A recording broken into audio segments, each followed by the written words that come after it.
하나님께서 오늘 부활절인데 저희들에게 주시는 말씀은 요한복음 20장 말씀이고요. 19절부터 23절까지의 말씀, 제가 한 절, 여러분들이 한 절 같이 교독하도록 하겠습니다. 같이 하나님 말씀 읽을까요? 제가 먼저 읽겠습니다. 같은 날 저녁에 제자들이 함께 모여 있었습니다. 제자들은 유대인들이 두려워 문을 꼭 잠갔습니다. 그곳에 예수님께서 오셔서 그들 가운데 서서 말씀하셨습니다. 너희에게 평강이 있을지어다.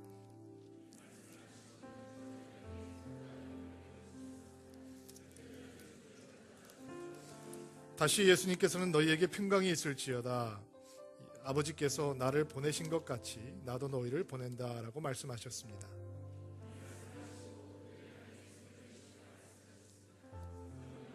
다 같이 읽겠습니다.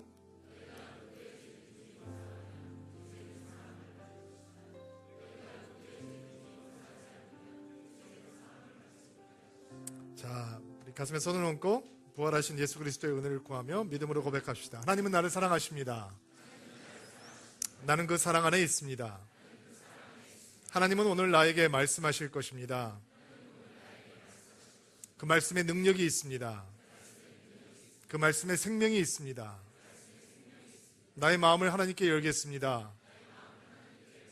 나의 생각을 예수님께 집중하겠습니다. 들은 만큼 변합니다. 들은 만큼 행복해집니다. 오늘 부활절인데 처음 교회 오신 분들 계실 것 같아요. 제가 아까 안내해드린 걸 깜빡 잊었는데 오늘 처음 서울주님교회 찾으신 분들은 그냥 돌아가지 마시고 끝나신 다음에 1층 커피숍에 내려오시면 여러분들 위해서 따뜻한 차 한 잔 준비하고 기다리고 있겠습니다. 들어가시면 유리방이 있는데 그 안에 오셔서 저희들과 잠깐 인사하고 기도하고 돌아가시면 감사하겠습니다. 예수님께서 십자가를 지시고 골고다 언덕으로 가는 길에 많은 여인들이 예수님의 모습을 보고 눈물을 흘렸다라고 성경은 기록을 하고 있습니다. 십자가를 지시기 전에 예수님께서 고문을 굉장히 심하게 받으셨기 때문에 아마 형체를 알아볼 수 없을 만큼 처참하게 찢긴 몸이었을 것이고 아마 얼굴도 사람들의 동정을 자아낼 모습이었던 것은 분명했을 것입니다. 피투성이의 모습으로 십자가를 지고 골고다로 향하는 예수님의 모습을 보면서 그분의 설교를 들었고 그분의 기적을 보았던 사람들, 특별히 그분의 눈물을 보며 그 사역의 혜택을 입었던 사람들은 아마 가슴을 치며 눈물을 흘렸을 것입니다. 그런데 그렇게 눈물을 흘리는 여인들을 향해서 예수님께서 하시는 말씀이 참 의외입니다. 예수님께서 그런 사람들을 향해서 뭐라고 말씀하셨냐면 예루살렘의 딸들아, 나를 위해서 울지 말고 너와 너의 자녀들을 위해서 울라라고 말씀하셨습니다. 우리는 Passion of the Christ 같은 영화를 보면서 거기에 그 형용할 수 없는 육체적인 고통을 당하시는 예수님의 모습을 보며 가슴 아파하고 얼마나 아프셨을까라고 생각을 하죠. 근데 예수님은 예수님을 향해서 흘리고 있는 이 여인들이 가지고 있는 동정 또는 감상, 연민이 가득한 눈물을 절대로 고마워하지 않으셨다라는 것입니다. 왜냐하면 예수님의 고통을 보면서 여인들은 예수님께서 얼마나 아프셨을까를 생각하기보다 예수님을 그렇게 고통스러운 십자가로 가게 한 그들의 죄의 심각성에 대해서 깨닫고 아파하고 고통스러워했기 때문입니다. 그것을 위해서 눈물을 흘려야 했던 것이죠. 여러분, 십자가라고 하는 것은 슬픔과 고통의 자리로 끝나는 것이 아닙니다. 십자가는 동정을 위해서 하나님께서 우리에게 주시는 선물이 아닙니다. 십자가는 하나님의 위대한 승리의 사건이었습니다. 아멘? 네. 가장 흉악한 죄인들을 처형했던 형틀 십자가에 예수 그리스도가 달리는 순간 최악의 형벌의 형틀이었던 십자가가 하나님의 영광의 은혜의 자리로 변하게 되는 것입니다. 아멘 하세요. 오늘은 아멘 많이 하고 깨 계세요? 네. 예수님의 죽음과 부활에는 그런 능력이 있다는 것입니다. 십자가는 하나님께서 인간을 구원하시기 원하시는 하나님의 완벽한 계획의 실천이었습니다. 예수님께서 피 흘려 죽으신 것은 출애굽의 유월절 사건을 통해서 미리 예견된 사건이었을 뿐만 아니라 모든 것이 하나님의 한치의 오차도 없는 계획 속에서 이루어지고 십자가 위에서 예수님께서는 모든 죄의 저주를 받으시고 그리고 그 저주를 받으심으로 여러분과 저에게 용서라고 하는 하나님의 완벽한 선물이 임해오게 된 것입니다. 그래서 십자가는 하나님의 최고의 사랑의 메시지가 되는 것입니다. 사랑은 여기에 있으니 우리가 하나님을 사랑한 것이 아니요 오직 하나님이 우리를 사랑하사 우리 죄를 위하여 화목제로 그 아들을 보내셨음이니라. 아멘. 십자가는 예수 그리스도는 십자가를 통해서 구원을 이루시고 하나님의 완벽한 승리를 이루어 놓으신 것입니다. 죄를 향한 승리 그리고 죽음으로부터의 승리. 예수님께서 금요일 3시에 오후 3시에 숨을 거두시고 안식일이 몇 시간 안 남았기 때문에 그 제자들이 급하게 장례를 치러서 예수님의 시신을 무덤에다 집어넣고 안식일이 시작이 됐습니다. 그리고 아마 안식일이 시작되고 예루살렘 안에 머물러 있던 예수님의 사람들에게는 이 시간이 대단히 고통스러운 시간이었을 것입니다. 견딜 수 없는 시간. 안식일이라서 예루살렘을 떠나지도 못하고 예루살렘 안에 머물러 있어야 되는데 예수님이 무덤 안에 들어가 계시던 그 시간은 정말 말로는 설명할 수 없는 고통의 시간이었을 것입니다. 제자들은 사랑하는 선생님을 잃어버린 슬픔 속에 그 고통을 겪었을 것입니다. 슬픔의 무게를 어떻게 말로 대신할 수 있겠습니까?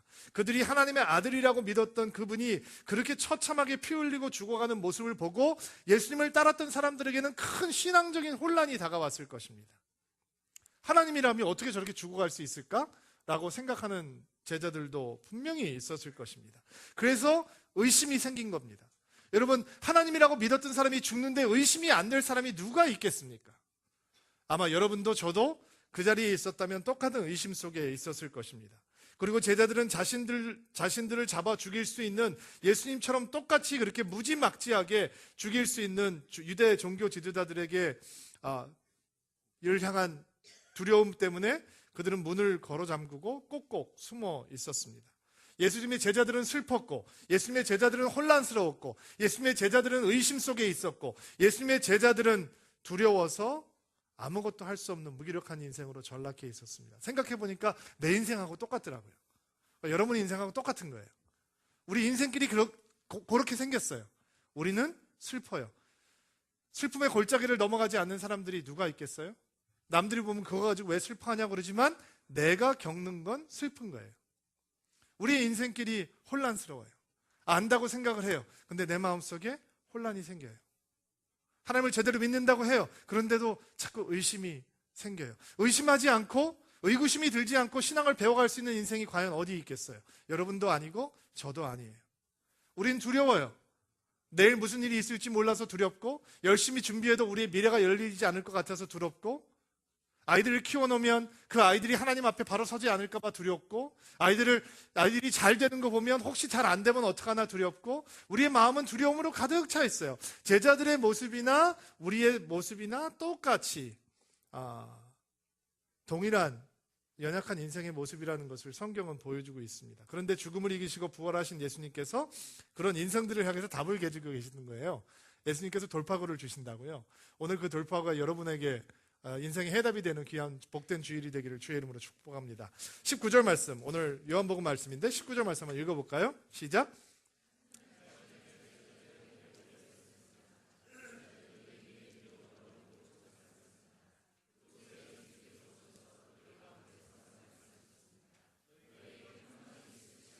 자, 두려워서 숨어있던 제자들에게 나타나신 부활하신 예수님께서 주신 처음 주신 돌파구는 바로 평강이라고 하는 메시지죠. 평강이 있을지어다. 샬롬. 유대인들이 만나면 항상 나누는 말씀인 거예요. 유대인들은 서로 만나면 샬롬이라고 얘기를 하잖아요. 아랍 사람들도 만나면 살람 하면서 평강을 구하는 인사를 하죠. 지금도 아직도 여전히 그들은 항상 사람을 만나면 평강이 있을지어다라고 인사를 하는 문화권 속에서 살고 있었어요. 근데 그 얘기를 아무리 들어도 하루 종일 누구에게 수십 번 평강이라는 얘기를 들어도 그들의 마음 가운데는 평강이 없었어요. 혼란이 사라지지 않았어요. 두려움이 사라지지 않았어요. 슬픔이 사라지지 않았어요. 예수님과 함께 살았을 때도 매일 평강이라는 인사를 주고받으면서도 제자들의 마음 가운데는 평강이 없었단 말이에요. 예수님과 함께 살고 있는데, 근데 예수님께서 죽으시고 부활하셨어요. 그리고 예수님께서 오셔서 평강이 있을지어다 라고 말씀하세요. 그리고 기가 막힌 말씀이 20절에 등장해요. 20절 말씀 한번 읽어보세요.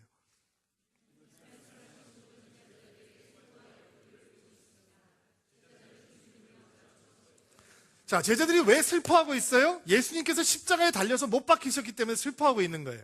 맞습니까? 제자들이 왜 혼돈하고 있어요? 하나님이셨던 그분이 십자가에 처참하게 달리셨기 때문이에요. 그 사람들이 왜 의심하고 있어요? 바로 그 이유 때문이에요. 그들이 왜 두려워하고 있어요? 그 창자국 때문이에요. 무시무시한 로마 군인들의 창이 예수님의 옆구리를 찌르고 거기서 물과 피가 쏟아져 나오고 예수님께서 거기서 처참하게 죽어갔기 때문에 그들은 슬퍼했던 거예요. 근데 부활하신 예수님이 나타나니까 못자국이, 창자국이 기쁨의 근원이 되는 거예요. 이전에는 그 못자국 때문에 두려웠어요. 근데 20절에 뭐라고 나왔죠? 못자국을 보여주니까 제자들의 마음속에 기쁨이 차올라오기 시작하는 거예요. 죽어있는 예수님을 보고서는 절대로 그 기쁨을 느낄 수 없어요. 오직 부활하신 예수님을 만나야 그 기쁨을 볼 수 있는 거예요. 옛날에는 얼마 전까지만 해도 자기도 그렇게 창자국이 나면서 죽어갈까봐 벌벌 떨고 있던 제자들이 부활하신 예수님께서 평강을 빌어주시자 그 창자국으로 말미암아 기뻐하기 시작한단 말이죠. 부활하신 예수님은 십자가를 슬픔이 아닌 기쁨으로 바꿔주셨습니다. 부활하신 예수님은 십자가를 저주가 아닌 영광으로 바꿔주셨습니다. 부활하신 예수님께서 여러분과 저의 삶에 오시면 슬픔이 기쁨으로 변하게 되는 것이죠. 혼돈이 평강으로 바뀝니다. 의심이 믿음으로 바뀝니다. 두려움이 평강으로 바뀝니다. 이런 역사가 여러분 가운데 있게 되기를 주의 이름으로 축복합니다. 여러분, 부활 신앙은 예수님께서 부활했대더라라는 것을 믿는 신앙이 아니고요, 정말 여러분 삶 속에 살아계시는 게 부활 신앙인 겁니다. 어떤 사람 삶 속에는 예수님이 살아계시는데 어떤 사람 삶 속에서는 예수님께서 부재하세요. 죽어 있어요. 제자들이 예수님과 함께 동행했지만 예수님께서 그들 마음 가운데 살아있지 않았어요. 예수님께서 죽어가는 것을 보았어요. 그리고 제자들이 무기력하게 무너져가기 시작해요. 근데 죽음 가운데 부활하신 예수님께서 그들에게 오셔서 못자국과 창자국을 보여주시자, 그리고 평강을 빌어주시자 그들은 기쁨으로 차오르기 시작하고 그들이 다른 사람으로 변화되기 시작하는 것이죠.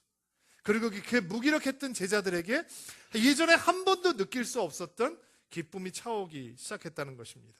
21절 말씀 볼게요. 시작.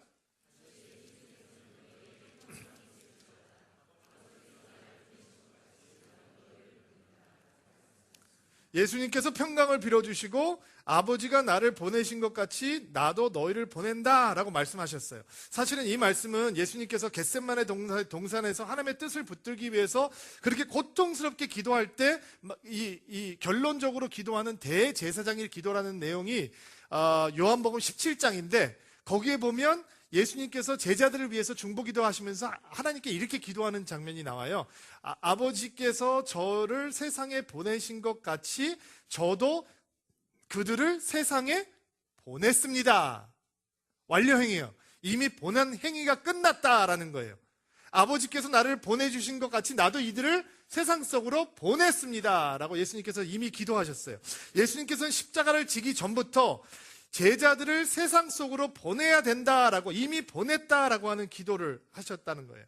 사랑하면 끼고 있어야 되잖아요. 여러분, 그게 우리 문제 아닌가요? 사랑하면 옆에 있고 싶어 하잖아요. 예수님께서는 제자들을 사랑하실 때 끝까지 사랑하시면서 제자들을 끼고 있고 싶어 하지 않고 제자들을 세상 속으로 다시 돌려보내고 싶어 하셨다는 것입니다. 근데 갈 수 없어요, 제자들이 아직. 왠지 아세요? 왜냐하면 그들이 두려움과 공포의 포로가 되어 있기 때문에요. 근데 부활하신 예수님을 만나고 나니까 그들의 삶이 변화되기 시작해요. 그리고 예수님은 그들이 원래 가지고 있었던 새로운 미션을 허락해 주시는 것이죠. 여러분 생각해 보세요. 예수님의 제자들, 12 제자들 다 배반자예요. 남자들이 정말 의리 없어요. 뭐 큰 소리 뻥뻥 치던 사람들이, 군인들이 이렇게 횃불 몇 개 들고 창 들고 오니까 다 도망갔어요. 예수님 끝까지 따라갔던 사람들은 여자였어요. 여자들은 아멘. 남자들은 회개하시기를. 예수님의 죽음의 현장을 지키고 있는 것들은 여자들이었단 말이죠. 무덤의 첫 증인들도 여자들이었어요. 남자들은 큰 소리 많이 했는데 다 도망갔어요. 저 같으면 다시 뽑을 것 같아요. 똑똑한 여자들도 다 12명 뽑아서 12사도로 삼고 보내면 여자들이 사건 칠 것 같아요.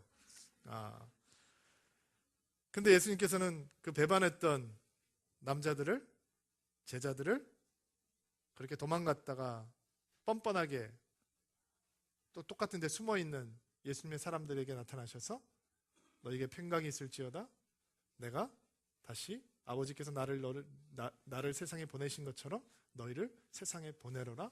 너희 배신자들에게, 너희 겁쟁이들에게, 너희 아무것도 준비 안 된 사람들에게 내가 내 미션을 다시 주노라. 내가 너를 사명자로 세우노라 라고 말씀하고 계시는 거예요. 근데 제자들이 이 사명을 받을 준비가 돼 있어요? 안 있어요? 돼 있어요? 안 있어요? 준비됐어요? 여러분 같으면 이 사람들이 해낼 수 있을 것 같아요? 못 해낼 것 같아요? 못 해낼 것 같죠? 그래서 22절 말씀이 나오는 거예요. 흔소리로 또박또박 시작.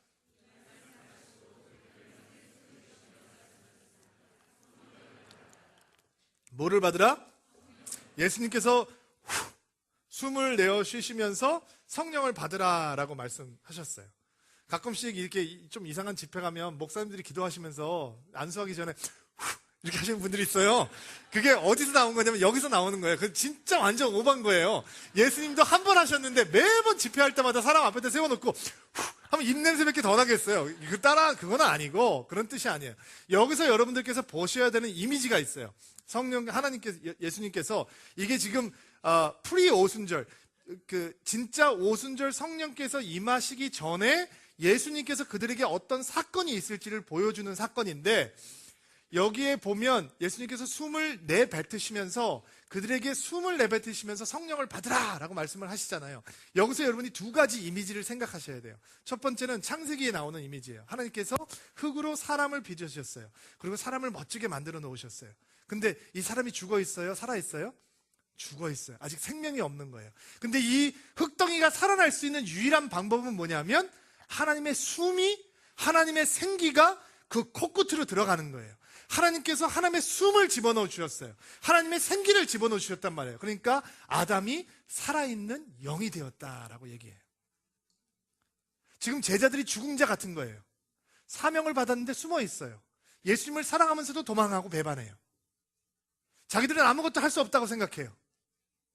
근데 숨을, 하나님의 생기를 불어넣어 주시면서 성령으로 충만해지라라고 말씀하고 있는 두 번째 이미지는 뭐냐면, 에스겔서 37장에 보면 하나님께서 에스겔 선지자를 이렇게 환상 중에 골짜기로 데리고 가시는데 그 골짜기에는 마른 뼈들이 가득했어요. 그리고 하나님께서 물어보세요. 이 뼈들이 살 수 있느냐? 이거 어떻게 못 살죠. 그러니까 하나님께서 어떤 기적을 보이시면 뼈하고 막 들이맞고 거기에 신경이 붙고 근육이 붙고 그 다음에 살이 덮이는 거예요. 그래서 거대한 군대가 만들어졌어요. 근데 이것들이 살아있지가 않아요. 그리고 에스겔에게 보여주시는 거예요. 생기를 불어오게 하라. 하나님의 생기가 불어오기 시작하니까 이 죽어있던 것들이 살아나기 시작해요. 여러분, 지금 예수님께서 생기를 불어넣으시면서 숨을 내뱉으시면서 제자들을 살려주고 계시는 거예요. 죽어있는 예수님이 아니라 부활하신 예수님이기 때문에 죽어있는 제자들 같은 사람들, 살아있지만 죽어있는 거하고 똑같은 사람들을 향해서 하나님의 생기를 불어넣어 주시고 성령이 임해오면 너희가 진짜 변하게 될 것이다 라고, 성령을 받아라 라고 말씀하고 계시는 거예요. 여러분, 부활하신 예수님께서 제자들에게, 그리고 여러분에게, 저에게 주시는 마지막 선물이 바로 성령이라고 하는 선물이에요. 여러분, 성령이 오면 다 바뀌는 거예요. 아멘 하세요. 성령이 여러분에게 오면 다 바뀌어요. 왜냐하면 성경은 약속하고 있거든요. 성령이 너희에게 임하시면 너희가 권능을 받는다 그랬어요. 너희가 파워를 받는다라고 얘기한다고요. 파워라고 하는 단어의 루트 워드는 뭐냐면, 근본 워드는 다이나마이트를 하고 라는 말과 똑같은 어원을 가지고 있는 말이에요. 따라해보세요. 내가 다이나마이트다. 터진다고요. 집에서 터지면 부부싸움이 되는 거예요. 직장에서 터지면 여러분 사고 뭉치가 되는 거고, 교회에서 터지면 여러분은 트러블 메이커가 되는 거예요. 근데 여러분이 세상에서 터지면 여러분이 능력이 되는 거예요. 왜냐하면 예수 그리스도께서 여러분에게 성령을 부어주시고 그 성령이 파워시기 때문에 그 파워를 가지고 여러분들이 이 세상에서 여러분들이 일을 내기 시작하면 거기에 하나님의 놀라우신 능력이 임해오기 시작하는 것이죠. 저희는 오늘 설교 준비를 하면서 신대 목사하고 어떤 본문으로 부활절을 갈까 하다가 지난주 저희 고난주간 그 테마가 십자가 성령이었기 때문에 이번에는 부활과 성령으로 갔으면 좋겠다라고 의논을 했어요. 여러분, 부활이라고 하는 위대한 하나님의 역사가 그냥 나는 부활할 수 있다, 예수님께서 부활하셨으니까 예수님이 정말 대단한 분이다 라는 것으로 끝나면 아무 의미가 없는 거죠. 왜냐하면 예수님께서 부활을 하시고 뭐라고 말씀을 하시냐면 내가 떠나가는 것이 유익하다라고 말씀하세요. 내가 떠나야 성령께서 오신다라고 말씀하신다고요. 예수님께서 성령을 향해서 얼마나 집중하고 제자들에게 이 성령이라고 하는 선물을 주시기 원하냐면 예수님께서 함께 있는 것보다 떠나가시는 것이 더 유익하다라고 할 정도로 성령은 굉장한 분인 거예요. 예수님께서 떠나가시면서 무슨 말씀을 하실 수 있는데 그 말씀이 어떤 말이든지 예수님께서 하시던 제자들은 귀를 기울이면서 들을 텐데 예수님의 마지막 말씀이 무엇이냐? 바로 그게 오늘 주보 말씀에 나와 있는 사도행전 1장 말씀이거든요. 사도행전 1장 말씀을 보면 4절 말씀 한번 먼저 읽어볼게요. 4절 말씀 보세요. 시작.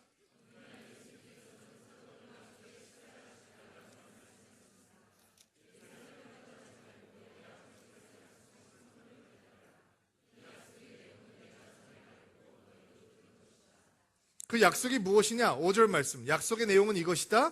요한은 물로 세례를 주었지만 너희는 얼마 안 있어 성령으로 세례를 받을 것이다. 예수님께서 지금 마지막 순간이에요. 이제 제자들 볼 수 없어요. 예수님께서 승천하고 올라가시는 거예요. 마지막 순간에 예수님은 무슨 메시지를 주냐면 내가 성령에 대해서 얘기했지, 그 성령으로 너희가 세례를 받게 될 거야. 그리고 너무 유명한 말씀 8절 말씀 읽어볼까요? 시작.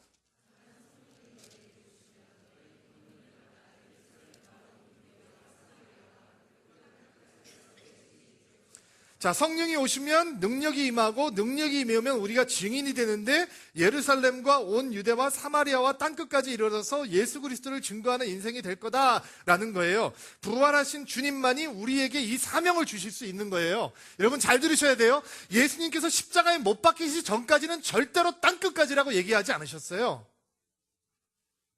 예수님의 제자들은 부활 전 예수님께서 십자가 전에 주님은 성령을 약속하면서 너에게 성령이 임해오면 이렇게 될 거다라고 말씀하시지 않았어요. 부활하신 주님이 땅끝이라고 얘기하시는 거예요. 부활하신 주님이 성령을 약속하시는 거예요. 내가 가는 것이 유익하다라고 말씀하는 거예요. 부활은 그냥 머리로 믿는 게 아니라 부활은 우리의 삶이 변함으로 믿는 거예요. 어떻게 해요? 예루살렘과 온 유대와 사마리아와 땅끝까지 이르러 예수를 증거하는 사람이 되는 거예요. 여러분이 그런 드림인이 되셔야 되는 거예요. 서울 드림교회가 그런 교회가 되어야 되는 것이죠. 그 명령에 순종하는 교회가 돼야 부활 신앙을 가진 사람들이 되는 거예요. 머리로 믿는 부활 신앙은 어떤 능력도 갖지 못해요. 마음으로만 믿는 부활 신앙은 땅끝에서 증인 만들어주지 않아요. 근데 살아있는 부활 신앙은 정말로 우리를 예루살렘에서 우리가 있는 곳에서부터 가까운 곳, 조금 멀리 있는 곳, 그리고 땅끝까지 이르러 예수 그리스도를 증거하는 교회가 그리고 성도들이 되게 하는 것입니다. 저희 교회에서는 올해 선교사역을 국내 선교와 해외 선교로 나누어서 시작을 했습니다. 신도영 목사님 너무 마음이 열정적이고 뜨겁고 그리고 긍휼로 가득한 사람이라 국내 사역을 시작하게 되었습니다. 너무너무 제가 존경합니다. 신도영 목사는 국내 선교 사역 얘기를 할 때 눈이 반짝입니다. 눈이 반달 모양으로 된 다음에 반짝이면 그 눈이 참 예쁩니다. 눈만 예쁩니다. 제가 들어가서 얘기를 들을 때마다 감동이 됩니다. 우리한테 와서 요청하는 게 아니에요. 뭐 교회에서 장학금을 좀 대줄 수 있습니까?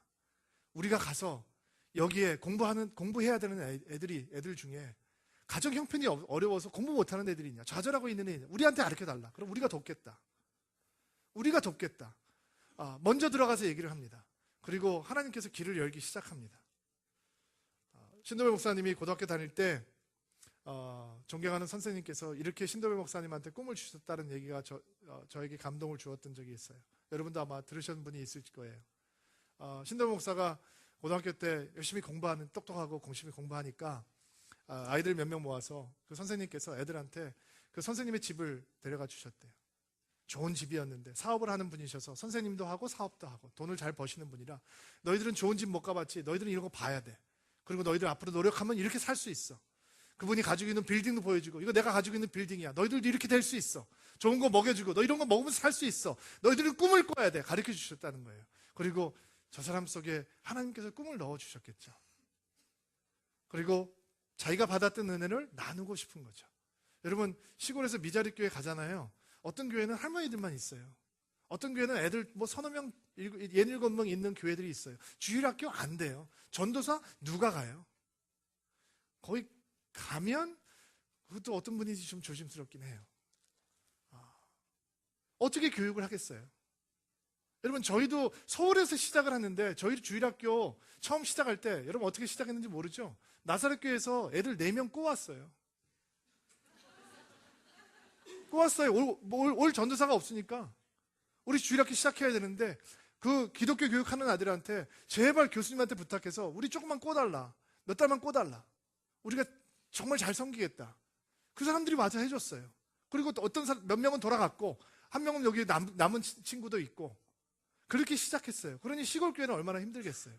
근데 그 시골교회 아이들 서울 데려다가 섬기면 여러분 기분 좋을 것 같죠? 항상 좋은 건 아니에요. 왜냐면 애들이 배우지 못해서, 신앙을 배우지 못하고 어른들하고 어떻게 하는지 몰라서 교회에서 그냥 내깔려 두니까 오면 막 천방지축이에요. 말을 잘 안 듣고 매너도 없고. 근데 그 아이들을 섬기는 우리 전도사님들 마음 가운데 그들을 돕고 싶고 그들을 섬기고 싶은 마음이 있는 거예요. 계속 하고 싶다는 거예요. 미자립 교회에 가서 신도엽 목사님께서 이 스피커 하나를 바꿔주었어요. 우리 목사님들이 가서 이렇게 스피커를 통으로 바꿔드리고, 그리고 잘 세팅을 해드렸어요. 여러분, 스피커 하나 바꿔주는 게 뭐가 대수예요. 그렇죠? 돈만 내면 되잖아요. 여기서 그냥 들고 가서 갖다 달면 되는 거 아니에요. What's the big deal? 여기서 한국에서는 이게 뭐가 빅딜이에요. 근데 그 할머님들이 칙칙거리는 스피커 듣고 있다가 맑은 소리 들으니까 스피커 2개 받고 눈물이 글썽이면서 고맙다고 얘기한다는 거예요. 이렇게 감사한 일이 있냐고. 도대체 당신들은 어느 교회냐고. 그래서 제 마음이 더 무너졌어요. 아니, 교회가 얼마나 나누지 않으면, 얼마나 흩어지지 않으면 이렇게 당연한 일들을 아무도 안 하고 있을까. 근데 신도영 목사님이 이게 손이 크고 아무튼 꿈이 큰 사람이에요. 교인 한 명도 없는데, 교인이 몇 명입니까? 저는 정직하게 아직 한 명도 없습니다. 그런데 그 옆에서 저희는 꿈이 큽니다 라고 얘기했던 사람이니까 굉장히 꿈이 큰 사람이에요. 근데 거기 가서 그 시골 교회를 도와주고 나서 또 다른 꿈이 생긴 거예요. 그냥 섬마을을 다 돌아다니자. 섬에 들어가면 할머니들만 있는 교회들 많고, 거기에 가면 음향 장비 다 허름할 텐데 그거 서울주님교회가 다 바꿔주면서 다니자. 물론 한 해에 다 할 수 있는 거 아니고 꾸준하게 가자. 그리고 우리 꿈은 뭔지 아세요? 여러분이 거기 가서 예배 드리고 오는 거예요. 셀별로 거기 가서 일주일 동안 주일 예배 드리고, 거기 가서 헌금하고, 거기 가서 할머니 할아버지들 밥해 드리고, 그 교회 목사님들 위로해 드리고, 그리고 그 교회가 얼마나 좋은 교회인지, 그 자리를 지키고 있다는 것이 하나님께서 얼마나 기뻐하시는 것인지, 세계에서 80%는 전부 다 작은 교회인데 그 작은 교회를 지키면서 하나님의 영광이 얼마나 드러나고 있는지 가서 배우고, 거기도 좋은 교회고 그 좋은 교회가 있기 때문에 우리가 더 좋은 교회가 되기 위해서 달려가고 있다는 것을 배우는 것이 바로 그 현장이죠. 여러분, 우리가 그 일을 하고 있어요. 여러분들이 기도해 주셔서, 여러분들이 헌금해 주셔서, 여러분들이 헌신해 주셔서 우리가 그런 일을 하고 있는 거예요. 미얀마에서 얹혀기 수술하고 있어요. 부족한 거 많이 있죠. 병원이 아니니까, 우리가 종합병원이 아니니까 쉽지 않아요. 멈출까요? 마취해서 깨어나지 않아서 죽은 아이가 있기 때문에 목사님 그런 사고 치지 말고 그만둡시다. 그만둘까요? 비타민만 나눠주고 그만할까요? 그러면 아무 변화는 없겠죠. 근데 우리가 들어가는 거예요. 우리가 기도하자고요. 우리 팀들이 들어갈 때 우리가 중보하자고요. 더 이상 그런 사고가 생기지 않도록, 더 이상 아이들이 죽지 않도록, 아이들에게 미소가 돌아갈 수 있도록 서울 드림교회가 있기 때문에 앞으로 5년 동안 1000명의 아이들이 얹혀기가 없어지고 아이들이 맑게 웃을 수 있도록 우리가 하자고요. 우리가 달려가자고요. 우리가 선교하는 선교사님들 리스트가 주보에 다 나와 있어요. 오늘요. 그동안 선교했던 선교사님들 중에서 3년이 돼서 고만하는 분들, 새로운 선교사님들 많이 영입했거든요. 근데 우리가 섬기는 선교사님 가운데 이란에서 선교하고 계시는 분이 계세요. 여러분 이란 아시죠? 호메이니의 무서운 무슬림 정권이 아직도 자리 잡고 있는 이란에 교회 없을 것 같죠? 이란에서 예수 믿으면 잡혀 죽어요. 종교 경찰들이 찾아다닌다고요. 이렇게 포교하면 다 쫓겨나요. 없을 것 같죠? 이란 같은 나라에 어떻게 기독교인이 존재할 수 있을까? 여러분 너무너무 궁금하시죠? 저도 깜짝 놀랐어요. 지하에 1000개의 교회가 있다는 거예요.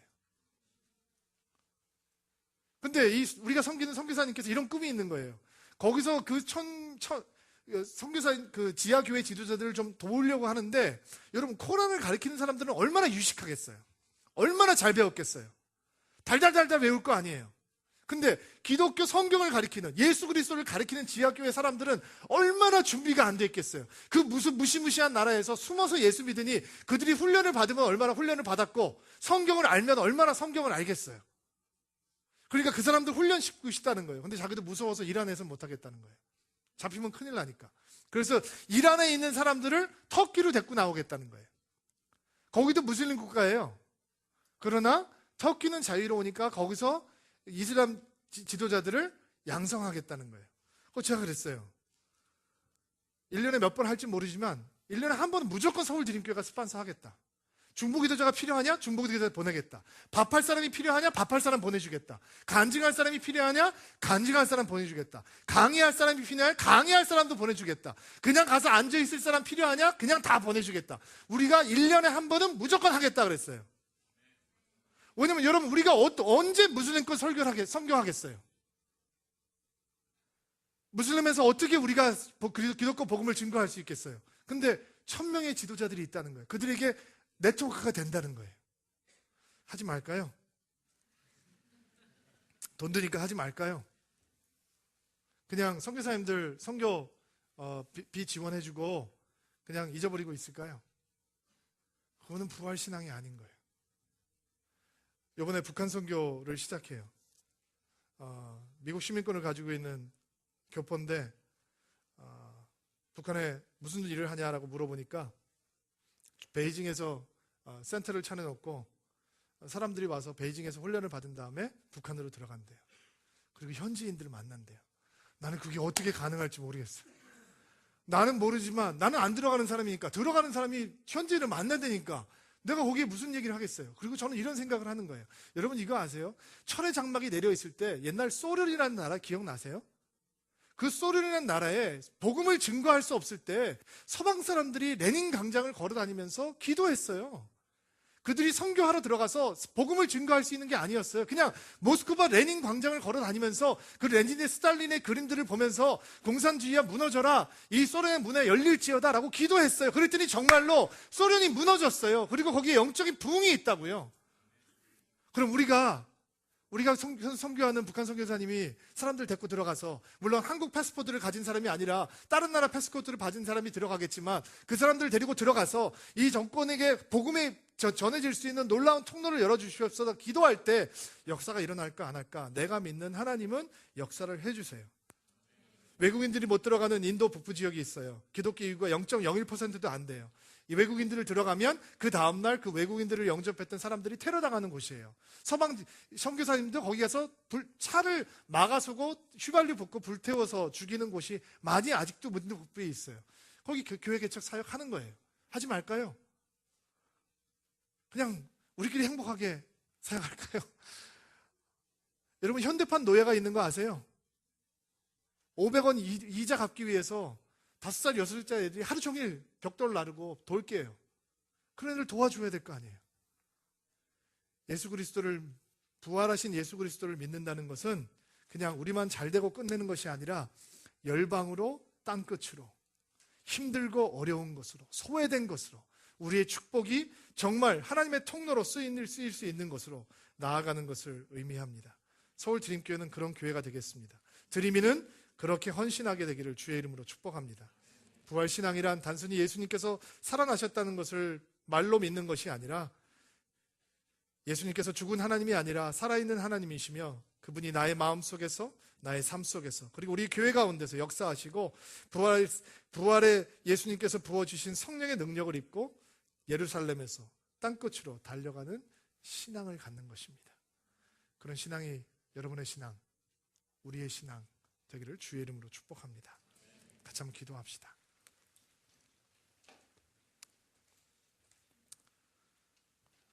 부활하신 예수 그리스도의 영광을 선포합니다. 성령을 부어 주옵소서. 예루살렘에서 땅끝으로 달려갈 수 있는 서울 드림교회가 될 수 있도록 도와주옵소서. 예수님의 이름으로 기도하옵나이다.